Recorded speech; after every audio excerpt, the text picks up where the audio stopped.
Work power and energy जो chapter तुम लोग पढ़ रहे हो, इसमें अब 9th क्लास के स्टूडेंट को और क्या क्या जानना चाहिए वर्क पावर एंड एनर्जी में, वो अब जो बाकी है तुम्हारे सिलेबस के अंतर्गत, वो है सबसे पहले ऊर्जा संरक्षण का सिद्धांत को प्रूव करना। ऊर्जा संरक्षण का सिद्धांत, इसके अलावा ऋणात्मक कार्य क्या है, शून्य कार्य किसे कहते हैं, और शक्ति और ऊर्जा का क्षय, किलोवाट घंटा उपभोक्त ऊर्जा, इन तथ्यों के बारे में आज जानना है। तो सबसे पहले जानना क्या है, ऊर्जा संरक्षण का सिद्धांत पहले भी लिखा चुके हैं, इसको आज प्रूव करने जा रहे हैं। ऊर्जा संरक्षण का सिद्धांत, फिर इसके बाद बताया जाएगा ऋणात्मक कार्य, नेगेटिव वर्क, फिर शून्य कार्य, zero work,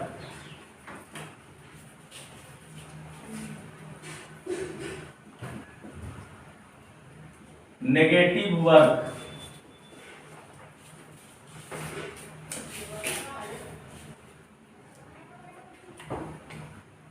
principle of energy conservation,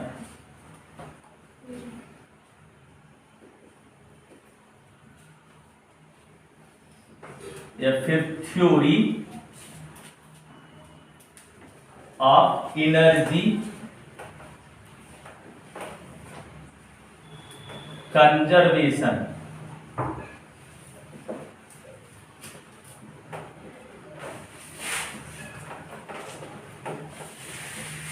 power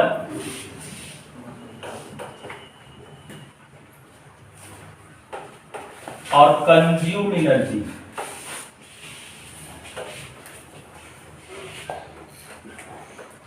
उपभोक्त ऊर्जा।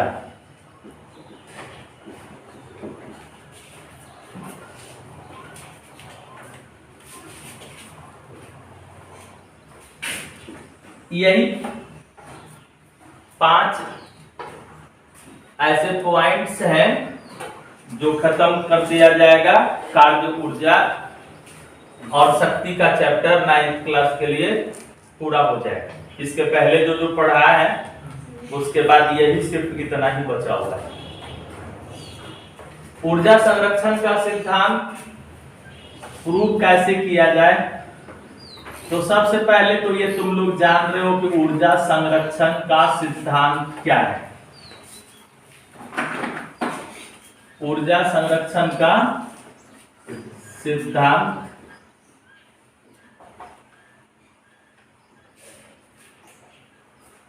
एनर्जी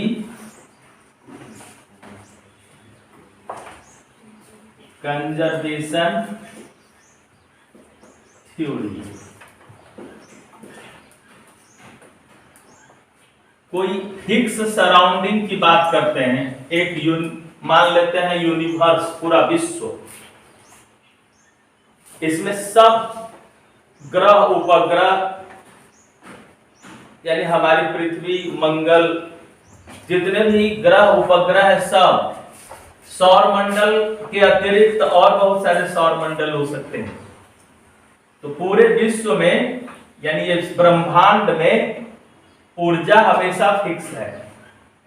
इसमें ऊर्जा का क्रिएशन नहीं होता है, ऊर्जा का निर्माण नहीं होता है और ऊर्जा लैप्स भी नहीं करता है। ऊर्जा खर्च होती है तो हम इसमें इस रूप में जानते हैं कि ऊर्जा एक रूप से दूसरे रूप में बदल जाता है। जैसे यह एक घेरा है, इस घेरे में यहां ऊर्जा का रूप है, एक ऊर्जा का दूसरा रूप है, ऊर्जा का तीसरा रूप है, चौथा रूप है, प्रकाश ऊर्जा है।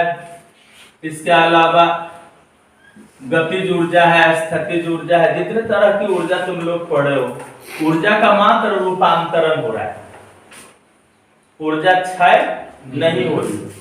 जैसे भोजन करते हैं तो शरीर में ऊर्जा आती है और उस ऊर्जा के द्वारा हम वर्क कर देते हैं, काम कर देते हैं, तो वह ऊर्जा दूसरे रूप में खर्च हो गई, बदल गई। ऊर्जा जो पहले पेशीय ऊर्जा, जैसे हम मांसपेशी में जो ऊर्जा संचित है, उस ऊर्जा से हम किसी वस्तु को खींच रहे हैं, किसी वस्तु को पुश कर रहे हैं या पुल कर रहे हैं, धक्का दे रहे हैं या कोई भी वर्क कर रहे हैं, तो उसमें ऊर्जा खर्च हो रही है। जमीन पर एक ईंट का टुकड़ा रखा हुआ है, उसको हम ऐसे उठाए तो हम अपने हाथ से उठाने के क्रम में उसको पोटेंशियल एनर्जी दे दिए।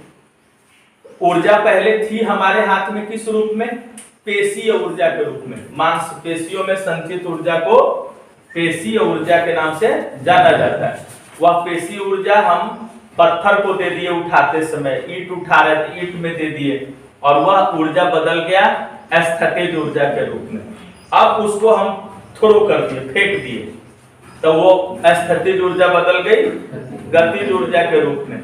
लेकिन ऊर्जा जितनी थी ना, उतनी ही खाली चेंज होते चली गई, ऊर्जा खर्च नहीं हुई, ऊर्जा चेंज होती चली गई, यानी ऊर्जा का नाश नहीं हुआ।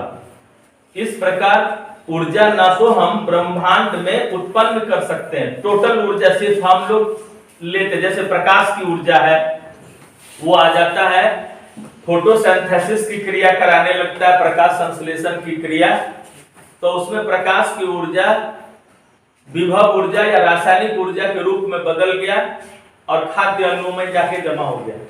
अब हम उस अनाज को, उस फल को खाद्य अणु के रूप में जो जमा हो, उसको हम खाए तो पचा, पचने के बाद वो सरल रूप में बदल गया, उससे जो ऊर्जा निकली वह ऊर्जा ग्लूकोज बंधन के रूप में संचित था, और ग्लूकोज टूट गया श्वसन की क्रिया के क्रम में, तो उससे ऊर्जा हमको मिल गई।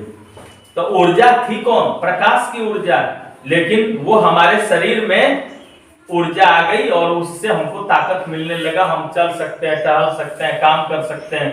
तो वह जो ऊर्जा हमारे बॉडी में जमा हो गया एटीपी अणु के रूप में, वो ऊर्जा संचित हो जाती है एडिनोसिन ट्राइफॉस्फेट के रूप में, तो वह ऊर्जा रूपांतरित हो रही है। फिर हम काम कर देंगे, फिर वो वायुमंडल में ऊर्जा चली जाएगी। यानी ब्रह्मांड की ऊर्जा जो है, ब्रह्मांड में कुल ऊर्जा जो है, वह हमेशा अचर होती है। ऊर्जा ना तो उत्पन्न किया जा सकता है, ना ही ऊर्जा का नाश होता है, बल्कि ऊर्जा का एक रूप से दूसरे रूप में मात्र परिवर्तन होता है। इसे भी ऊर्जा संरक्षण के सिद्धांत के नाम से जाना जाता है। तो हम यहाँ सीधे कह सकते हैं विश्व में यानी ब्रह्मांड की बात है, इन द यूनिवर्स, विश्व में कुल ऊर्जा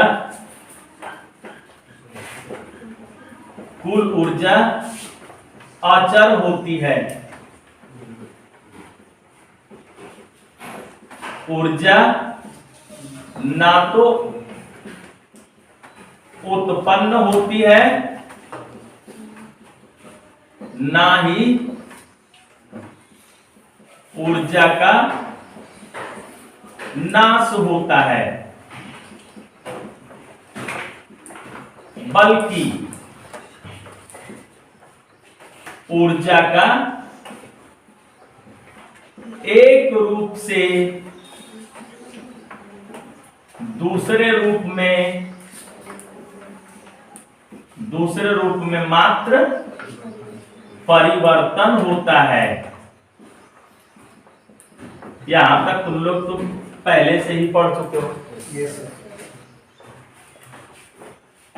total energy in the universe is always constant. Total energy in the universe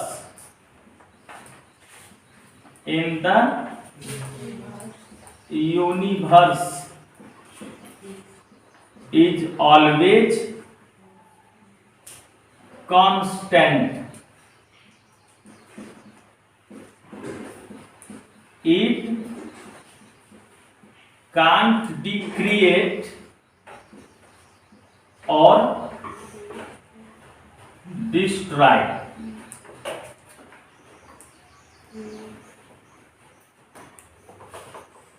but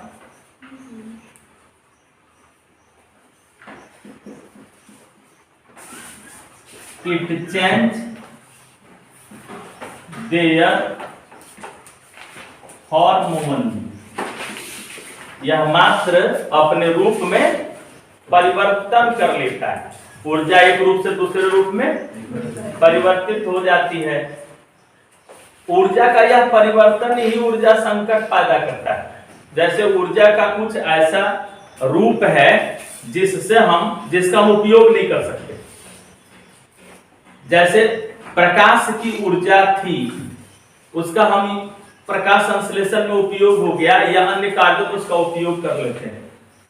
लेकिन कुछ ऐसी ऊर्जा होती है, जैसे फ्यूल्स में जो ऊर्जा है, ईंधन में तेल या कोयला या डीजल या पेट्रोल में ऊर्जा है, तब वो दहन के बाद ऊष्मा प्रदान करती है। ऊर्जा के रूप में वहां क्या दे रही है? ऊष्मा दे रही है। वह जो ऊष्मा मिलती है वह एक तरह की ऊर्जा है। उसी ऊर्जा के द्वारा ईंधन जलते हैं तो गाड़ी चलने लगती है। तो ईंधन की ऊर्जा से गतिज ऊर्जा मिल गई वाहन के पहिए को। जब गतिज ऊर्जा के रूप में वह ऊर्जा वायुमंडल में चला गया, खर्च हो गया, तब हम फिर उस ऊर्जा का उपयोग नहीं कर सकते। वह ऊर्जा कहां चली जाती है? फिर पहले तेल में था, तेल को जलाया, और जब तेल जला यानी ईंधन जला तो ईंधन से इंजन चला, और इंजन जब काम किया तो इंजन काम करने के क्रम में पहिया को घुमा दिया, क्रैंक को घुमाया, धुरी को घुमाया, पहिया को घुमाया। घूमने के क्रम में वह ऊर्जा रूपांतरित होकर वायुमंडल में चली गई। अब वायुमंडल में जो ऊर्जा चली गई ना, फिर से उस ऊर्जा को हम रीगेन नहीं कर सकते। हम उस ऊर्जा को फिर से प्राप्त नहीं कर सकते। लेकिन वह ऊर्जा है कहां? उसी ब्रह्मांड में। यानी ब्रह्मांड की ऊर्जा हम यूज किए और फिर ऊर्जा को सिर्फ उसके रूप में बदलाव कर दिए और वह ऊर्जा फिर ब्रह्मांड में ही चली जाती है। यानी ऊर्जा एक रूप से दूसरे रूप में खाली बदलते रहती है। ऊर्जा नष्ट भी नहीं होती है और ऊर्जा एक्स्ट्रा बन भी नहीं सकती है। ऊर्जा में सिर्फ चेंजिंग होते रहता है। इसी को ऊर्जा संरक्षण का सिद्धांत के नाम से जाना जाता है। इस कॉन्सेप्ट के आधार पर तुमको समझना यही है कि ऊर्जा संकट, ऊर्जा संरक्षण के बावजूद ऊर्जा संकट की स्थिति उत्पन्न होती है। जब कुल ऊर्जा अचर है, ऊर्जा उत्पन्न भी नहीं हो सकती है, ऊर्जा खर्च और ऊर्जा नष्ट भी नहीं हो सकती है, तो फिर ऊर्जा संकट कैसे? ऊर्जा की कमी क्यों? तो ऊर्जा की कमी का कारण यही है कि हम ऊर्जा के जिस रूप का उपयोग करते हैं उसको हम दूसरे रूप में बदल देते हैं, और जब दूसरे रूप में चला जाता है तो ऊर्जा के उस रूप का फिर से यूज करने की ताकत हमारे पास नहीं है, उसका टेक्नोलॉजी हमारे पास नहीं है, जिसके कारण ऊर्जा संकट की समस्या उत्पन्न होती है। यानी ऊर्जा के कुछ ही रूप का उपयोग करना हम लोग जानते हैं, ऊर्जा के सारे रूपों का उपयोग करना हम लोग नहीं जानते हैं। उसके लिए कोई टेक्नोलॉजी मेरे पास इंप्रूव होकर अभी तक नहीं आई है। जैसे जैसे ऊर्जा के अलग अलग रूपों के उपयोग की तकनीकी मेरे सामने आते जाएगी, हम उसका उपयोग करते जाएंगे, हम ऊर्जा के मामले में धनी होते जाएंगे और ऊर्जा संकट की समस्या से बचाव मिलना शुरू हो जाएगा। अब ऊर्जा संरक्षण का जो सिद्धांत है, इसको यही सिद्धांत है, कुल ऊर्जा अचर है, ऊर्जा न तो उत्पन्न हो रही है, ना ही ऊर्जा का नाश हो रहा है, सिर्फ ऊर्जा का एक रूप से दूसरे रूप में मात्र बदलाव हो रहा है, परिवर्तन हो रहा है। Total energy in the universe is always constant, it can't be create और destroyed but it change their form only. मात्र यह अपने रूप में बदलाव करता है। ऊर्जा टोटल अचर है। कहां टोटल अचर है? ब्रह्मांड में। जैसे एक बक्से में कोई सामान हम रखे हुए हैं और बक्सा में अलग अलग खाना बना हुआ है, एक खाना से सामान निकाल के दूसरे खाना में डाल देते हैं, दूसरे खाना से तीसरे खाना में डाल देते हैं, लेकिन क्या बक्सा का टोटल वजन बदलेगा? बक्सा के कुल वजन में कोई परिवर्तन नहीं होगा। उसी तरह यह ब्रह्मांड एक विशाल बॉक्स के रूप में है और वहीं अलग अलग चैम्बर है जो ऊर्जा का अलग अलग रूप है। हम ऊर्जा के एक रूप को बदल के दूसरे रूप में ले आते हैं, मतलब उस विशाल बॉक्स के एक चैम्बर से, एक खाना से कोई सामान निकाल के दूसरे खाना में कर देते हैं, दूसरे खाना से फिर हम तीसरे खाना में कर देते हैं, यानी ऊर्जा के रूप में खाली हम बदलाव कर देते हैं। तो क्या पूरे बॉक्स का वजन कोई परिवर्तन का कारण बन रहा है? टोटल वजन में कोई परिवर्तन नहीं होगा, क्योंकि सिर्फ उसके अंदर, बॉक्स के अंदर जो चैम्बर है, उस चैम्बर में इधर से उधर सामान करते हैं, तो टोटल बॉक्स के वजन में कोई फर्क नहीं पड़ने वाला है। उसी तरह ब्रह्मांड में कुल ऊर्जा में कभी कोई परिवर्तन नहीं होता है, टोटल एनर्जी में हमेशा वो कंजर्व रहता है। इसको प्रूव करने के लिए उतार लियो इसको। अब इसको प्रूव करना है, ऊर्जा संरक्षण के सिद्धांत को साबित करना है, तो इसमें ये लिया जाता है कि हम m द्रव्यमान की कोई वस्तु लेते हैं। क्या ले रहे हैं? m द्रव्यमान की कोई वस्तु, और यह वस्तु जो है पृथ्वी तल से h मीटर की ऊंचाई पर स्थित है। कहां स्थित है? ये है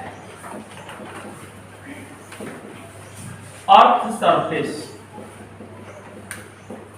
पृथ्वी तल है और वहां से h मीटर की ऊंचाई पर एक m द्रव्यमान की वस्तु को हम रखे हुए। इस पर गुरुत्वीय त्वरण हमेशा क्या काम करेगा? जी। कुछ देर के बाद, अभी A बिंदु पर है, और फिर हम कुछ देर के बाद यदि इस वस्तु को थोड़ा नीचे कर देते हैं और वो B पर आ जाता है, यहां से यहां तक की दूरी ये x नीचे आ गया। पहले A पर था, अब A से आ गया B पर, तो कितना नीचे आ गया? x नीचे आ गया। तो ये बचा कितना दूरी यहां से यहां तक? ये दूरी कितनी बच गई जमीन से? पूरी दूरी x थी ना, उसमें x डाउन कर गया तो h माइनस x। और ये अर्थ ग्राउंड है, इसको हम मान लेते हैं C बिंदु। तो इसमें दिखाना हमको क्या है कि A पर टोटल एनर्जी, B पर टोटल एनर्जी और C पर टोटल एनर्जी का मान बराबर बराबर आ जाएगा सब जगह। तो यह ऊर्जा संरक्षण के सिद्धांत को साबित करेगा। A पर, अब इस डायग्राम इसको बना लेना चाहिए। इसमें सबसे पहली बात क्या है? m द्रव्यमान की वस्तु पृथ्वी की सतह से h मीटर की ऊंचाई पर स्थित है। वह पहले A बिंदु पर स्थित था और x मीटर नीचे आ जाता है, तो वह बिंदु B पर पहुंचता है और फिर वो जमीन पर आ जाता है, भूतल पर आ जाता है। तो तीन स्थितियां सामने आती है, एक A, एक B और एक C। अब तीनों पर हम कुल ऊर्जा देखते हैं। तो यहां देखो A बिंदु पर, A पर यानी बिंदु A पर ऊर्जा जब भी किसी पिंड में रहेगा तो कितने रूप में? हम यांत्रिक ऊर्जा को दो रूपों का योग है। यांत्रिक ऊर्जा दो रूपों का योग है, स्थैतिक ऊर्जा और तो स्थैतिक ऊर्जा भी यहाँ होगी, गतिज ऊर्जा भी होगी, यहाँ भी स्थैतिक ऊर्जा होगी, गतिज ऊर्जा होगी, यहाँ भी स्थैतिक ऊर्जा होगी, गतिज ऊर्जा होगी। जो स्थैतिक ऊर्जा रहे, चाहे जीरो ही क्यों ना रहे, लेकिन हम हमेशा देखेंगे कि यहाँ टू टाइप ऑफ एनर्जी है, यहाँ भी टू टाइप ऑफ एनर्जी है और यहाँ भी टू टाइप ऑफ एनर्जी है। बिंदु A पर एक ऊर्जा क्या रहेगी? Kinetic energy. काइनेटिक एनर्जी को हम E कह सकते हैं, काइनेटिक एनर्जी। यह हो गया हाफ mv²। अब यहां देखो हाफ m का मान रहने से v का मान 0 हो गया। क्यों v का मान 0 हो गया? इसलिए कि इस बिंदु पर वह पिंड मूव नहीं कर रहा है, कोई गति नहीं कर रहा है। यहाँ v का वैल्यू क्या है? 0 है, स्थिर है, गतिशील नहीं है। तो काइनेटिक एनर्जी E का मान यहाँ क्या हो गया? 0। अब A पर पोटेंशियल एनर्जी निकालते हैं। पोटेंशियल एनर्जी को सूचित करते हैं EP से। अब इसका फॉर्मूला होता है, तुम लोग जानते हो, एम जी। एम तो है ही, जी गुरुत्वीय त्वरण है और ऊंचाई यहां से यहां तक एच है, एम जी एच। अब ए पर कुल ऊर्जा, यानी बिंदु ए पर कुल ऊर्जा का मान क्या हो जाएगा, तो ई के प्लस ईपी। ई के का मान 0, ईपी का मान mgh, तो कुल ऊर्जा हो गई mgh। बिंदु ए पर कुल ऊर्जा का मान, बिंदु ए पर कुल ऊर्जा का मान क्या हो गया, mgh, टोटल एनर्जी। अब ए से बी पर वो पिंड आ गया, बिंदु बी पर वही काइनेटिक एनर्जी ई के का मान हाफ एम वी स्क्वायर। ऊपर से ए से बी पर आया तो मोशन आ गया ना उसके पास, तो एम हो गया वी स्क्वायर बराबर यू स्क्वायर प्लस 2gh। होता ना फॉर्मूला, वी स्क्वायर बराबर यू स्क्वायर प्लस 2as। ए के जगह पर यूज हो रहा है जी, तो यहां हो जाएगा हाफ एम यू का वैल्यू 0 2gh, फिर यहां half M into 2gh cut गया, तो ये हो जाता है mgh। ई के का मान क्या निकल गया, mgh।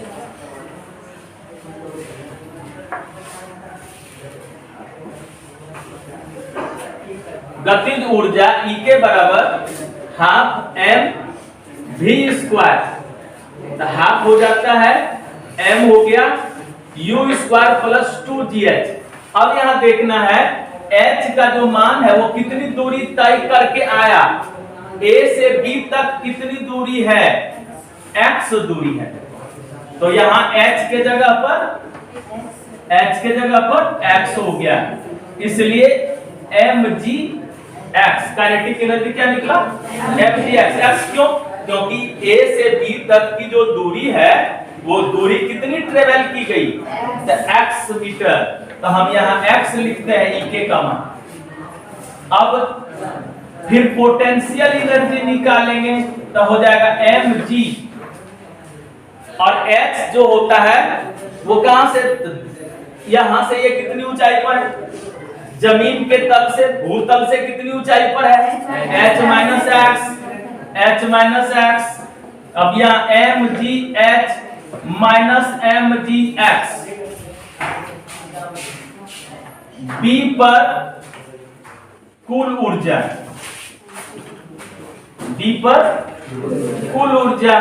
तब फिर ई के प्लस ईपी। ई के का मान क्या है, mgx, और ep का मान क्या है, mgh माइनस mgx, कट गया, तब फिर क्या निकल गया, mgh। यहां से भी प्रूफ दिखा सकते हो, a पर टोटल एनर्जी कितनी निकल गई, b पर टोटल एनर्जी कितनी निकल गई, mgh। अब जरा c पर कुल ऊर्जा दिखाना है, c पर कुल ऊर्जा का मान कितना होगा, बिंदु C पर E के का मान, फिर half M V square, half हो गया m हो गया v बराबर u स्क्वायर प्लस 2gh। अब a से c तक की पूरी दूरी कितनी है, h। अब यहाँ x नहीं लिखाएगा, h ही रहेगा, हो जाएगा half m into 2gh, 2 cancel, तो यह हो जाएगा mgh। और C पर फिर पोटेंशियल एनर्जी का मान कितना हो जाएगा, mgh, h के बदले 0। C पर तब जमीन पर आ गया, सतह पर आ गया, तो कोई ऊंचाई नहीं है, तो EP का मान कितना हो जाता है, इसलिए C पर कुल ऊर्जा का मान, तो काइनेटिक एनर्जी है mgh और पोटेंशियल एनर्जी है 0, तो टोटल ऊर्जा कितनी हो गई? अब देखो प्रूव हो गया है, ए पर कुल ऊर्जा कितनी निकली, बी पर कितनी निकली, और सी पर कितनी निकली, तो तीनों बिंदु पर mgh mgh ही आ रहा है। यही बताता कुल ऊर्जा अचर होती है, ऊर्जा में परिवर्तन सिर्फ होता है, उसकी मात्रा घटती नहीं है, उसकी मात्रा बढ़ती नहीं है, यानी ऊर्जा न तो उत्पन्न हो सकता है, न ही ऊर्जा का नाश हो सकता है। अब यहाँ तुम प्रूफ कर दोगे, यहाँ लिखोगे ए बी सी पर कुल ऊर्जा बराबर mgh ऊर्जा संरक्षण के सिद्धांत की पुष्टि करता है। यह इसको कह सकते हैं फर्स्ट, इसको कर सकते हैं सेकेंड, और इसको कर सकते हैं थर्ड। तो फर्स्ट सेकेंड और थर्ड स्थिति से, फर्स्ट सेकेंड एंड थर्ड स्थिति से कुल ऊर्जा बराबर mgh, यह ऊर्जा संरक्षण के सिद्धांत की पुष्टि करता है, सिद्धांत की पुष्टि करता है।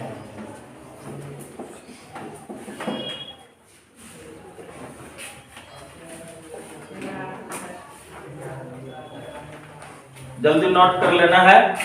अब नेक्स्ट जो टॉपिक इसमें है, नेक्स्ट टॉपिक जो अभी जानना है वह है ऋणात्मक कार्य, negative work.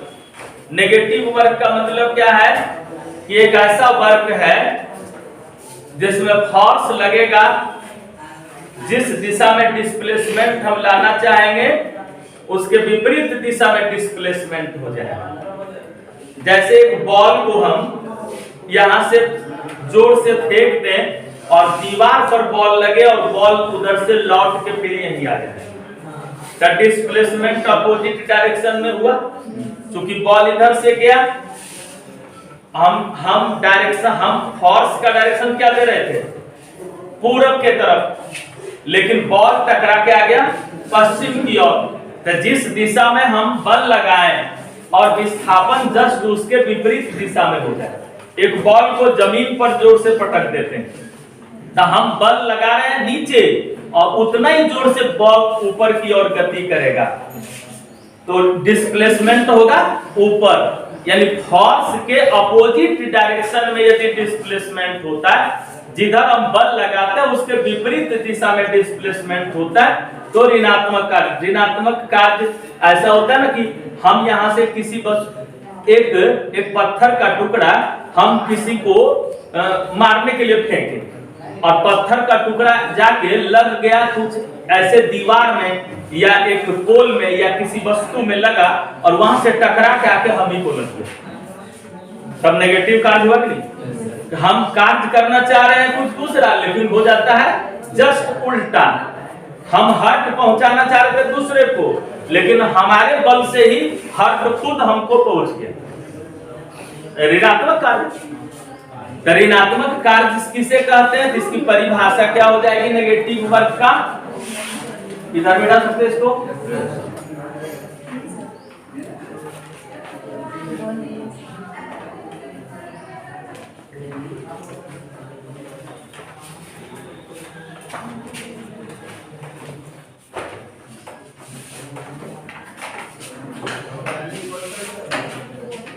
Negative work, negative work की परिभाषा लिखा है, जरा लिख लेना तुम लोग। ऋणात्मक कार्य, ऋणात्मक कार्य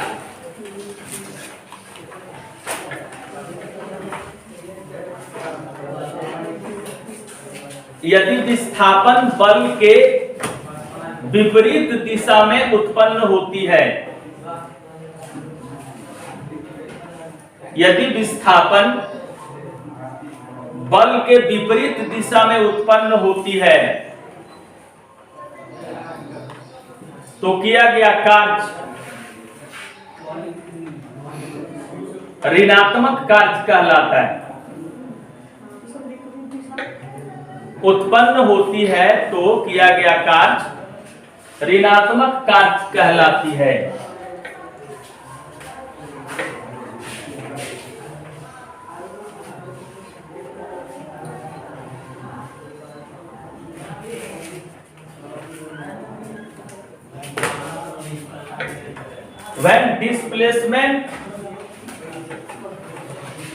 When displacement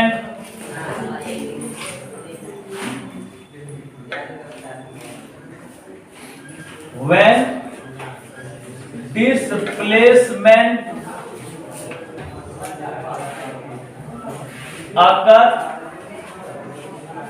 in the opposite direction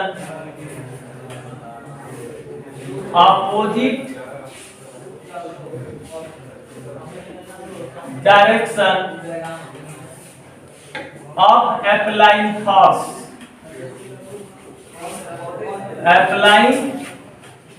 force is called negative work।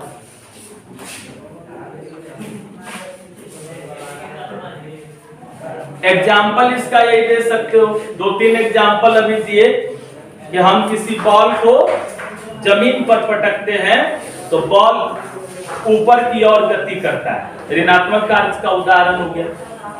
हम किसी वस्तु को पूरब की ओर फेंकते हैं और दीवार से टकराकर वह वस्तु फिर पश्चिम की ओर लौट आता है तो वह किया गया कार्य ऋणात्मक कार्य होता है। अब एक और कार्य हो गया शून्य कार्य। अब शून्य कार्य क्या है? जीरोथ वर्क किसे कहते हैं? डिस्प्लेसमेंट का डायरेक्शन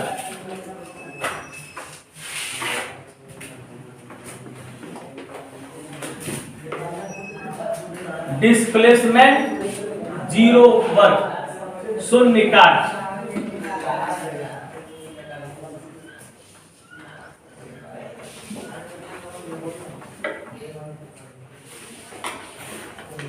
जीरो वर्क शून्य कार्य। यदि आरोपित बल तथा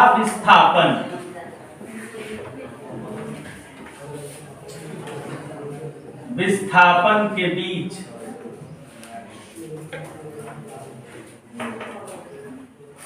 यदि आरोपित बल तथा विस्थापन के बीच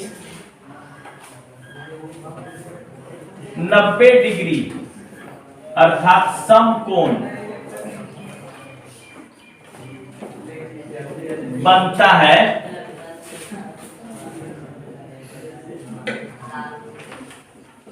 तो संपादित कार्य शून्य हो जाता है।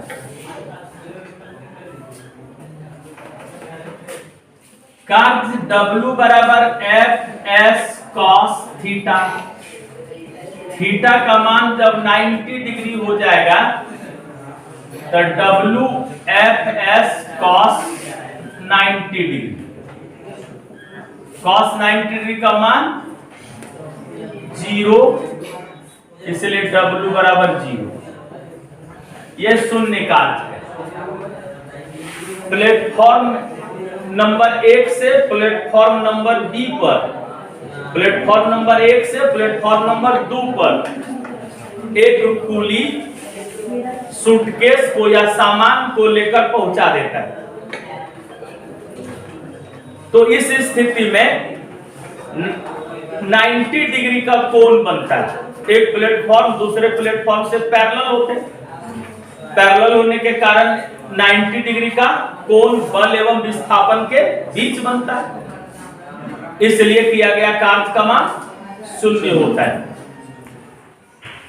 इसके अलावा सर्कुलर पाथ पर यदि कोई पिंड, जैसे एक रस्सी में पत्थर बांध दिया गया और फिर उसको हम ऐसे घुमा रहे पत्थर को, रस्सी में पत्थर बंधा हुआ है, उसको ऐसे घुमाते, तो घुमाते हैं, ऐसे चलता है वृत्ताकार पथ पर वह पत्थर घूमेगा।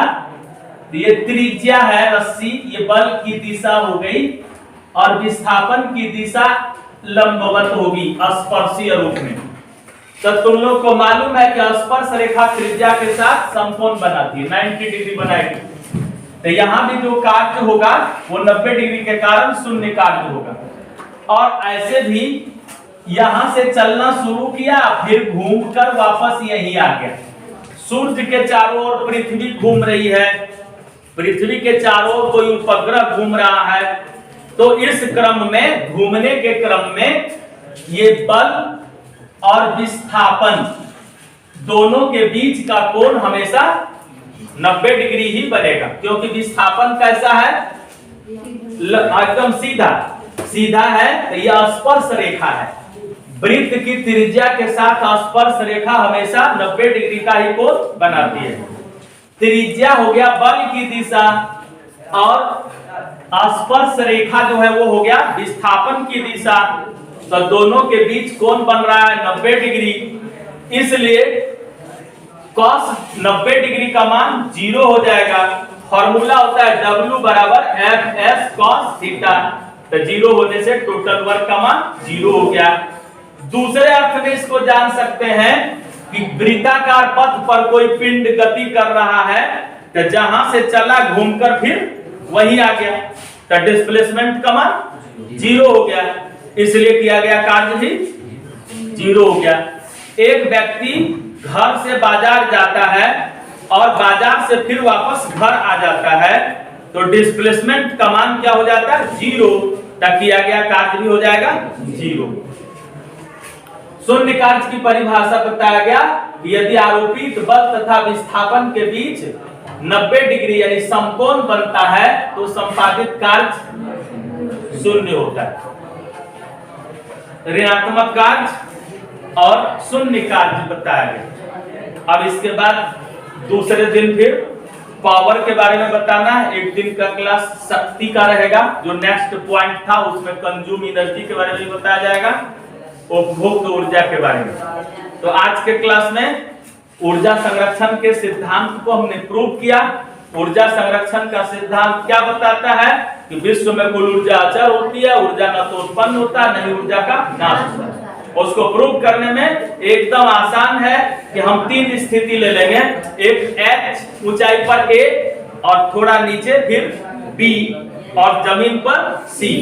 तो हम A पर टोटल ऊर्जा निकाले, गतिज ऊर्जा और स्थितिज ऊर्जा का योग आया mgh, फिर B पर निकाले, वहां भी आया mgh, और जमीन पर भूतल पर निकाले, वहां भी आया mgh। तीनों स्थिति में कुल ऊर्जा का मान mgh मिला, जो ऊर्जा संरक्षण के सिद्धांत की पुष्टि करता है।